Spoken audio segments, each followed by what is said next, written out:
Nifty అయితే ఈరోజు almost 260 points అయితే పెరిగింది ఫ్రెండ్స్. 24,331 దగ్గర అయితే క్లోజ్ అయింది. మేజర్గా ఏంటంటే ఈరోజు నిన్న జియో రిజల్ట్స్ వచ్చాయి, అవి పాజిటివ్గా ఉన్నాయి. ఈరోజు రిలయన్స్ రిజల్ట్స్ ఉన్నాయి, రేపు హెచ్డిఎఫ్సి బ్యాంక్ రిజల్ట్స్ ఉన్నాయి. సో ఓవరాల్గా కొంచెం పాజిటివ్ అయితే ఎక్స్పెక్ట్ చేస్తున్నారు.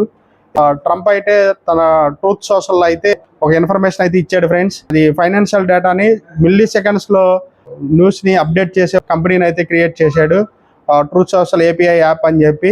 సో దీనికి హెడ్జ్ ఫండ్స్ వాళ్ళు కానీ, ఫైనాన్షియల్ ప్లాట్ఫామ్స్ వాళ్ళు కానీ, మార్కెట్ యాక్చువల్గా అలిగో ట్రేడర్స్ కానీ వీళ్ళు బై చేసుకోవడానికి అవకాశం ఉంది. ఏకంగా మనకి కొంచెం డిలే అయ్యే న్యూస్ విత్ ఇన్ సెకండ్స్లో మీకు ముందే వచ్చేలాగా. ఇది మరి ఎంతవరకు వెళ్ళిద్దో తెలియదు. ఇది గట్లా వస్తే మాత్రం చాలామంది బిగ్ షాట్స్ అయితే ఈ సాఫ్ట్వేర్ వాడే అవకాశం అయితే ఉంటుంది. ఇక వరుసగా 6వ రోజు అయితే మాత్రం మళ్ళీ యుఎస్ అండ్ ఇరాన్ వార్ అయితే గట్టిగానే జరుగుతుంది.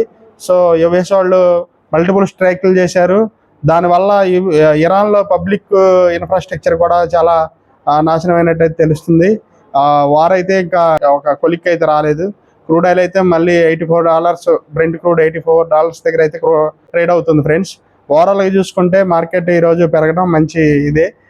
24,300 అబోవ్ క్లోజ్ అయింది. బట్ కానీ దాని మేజర్ రెసిస్టెన్స్ ఆల్రెడీ మనం చెప్పుకున్నాము. 24,600 అబోవ్ క్లోజ్ అయితే సాలిడ్గా వాల్యూమ్తో నెక్స్ట్ 1,500 పాయింట్స్ బిగ్ ర్యాలీ ఉండబోతుందని చెప్పుకున్నాము. మేజర్గా ఏంటంటే ట్రంప్ ఎప్పుడు ఎలా ఉంటాడో తెలియదు కాబట్టి మళ్ళీ ఎప్పుడైనా మళ్ళీ నెగిటివ్ వచ్చినా కానీ ఫైనల్గా 23,600 అయితే మేజర్ సపోర్ట్గా అయితే మనం పెట్టుకోవచ్చు. నా ఇన్ఫర్మేషన్ మీకు నచ్చుంటే please like, share and subscribe the HR stock winners.